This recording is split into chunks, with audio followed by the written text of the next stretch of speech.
She took her son to the square to watch a performance. While the boy wasn't paying attention, she secretly let go of his hand and left hurriedly. Back home, she pretended to be anxious and told her rich husband that the child was missing. The rich man was furious when he heard. He scolded her for not watching the child closely. She cried nonstop. But once she entered her room, her fake expression disappeared. The boy was her husband's son with his ex-wife. Her own child had just been born. She wanted to take the boy's share of the inheritance. The rich man's mother stormed into her room and saw through her plan. She warned the stepmother that if the boy really went missing, she would be kicked out of the house. The lost boy was found by a human trafficker. The trafficker immediately saw the boy was from a rich family. He planned to hold the boy for ransom. The boy screamed for help. He hid behind a woman. The woman saw the trafficker was threatening him. She warned the trafficker to leave, or she'd call the police. The trafficker ran away in fear. The woman safely returned the boy to his home using the address he provided. The stepmother pretended to be worried and hugged the boy. She was relieved that she wouldn't be kicked out. As the family reunited,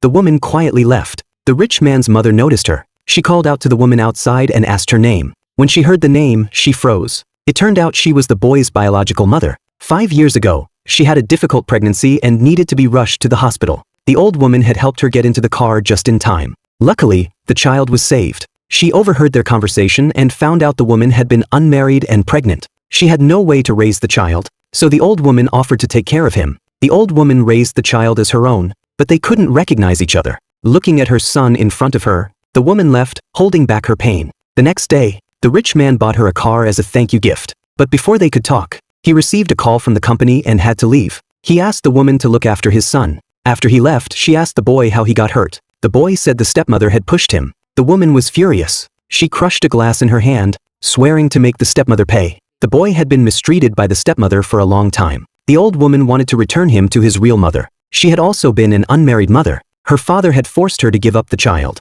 saying it brought shame to the family. Now the child had grown up. She learned the secret that the boy was her son's child, which meant her son's child was also her grandson. The old woman was shocked. When the boy got home, he heard his younger brother crying upstairs. Instead of disturbing the stepmother, he went upstairs to comfort his brother. When the stepmother woke up, she purposely threw his toy out of the window. The boy ran to get it but accidentally fell. He screamed for help, but she just watched him fall, doing nothing. She stood there, watching the boy hang from the balcony. Just as he was about to fall, the woman spotted him just in time.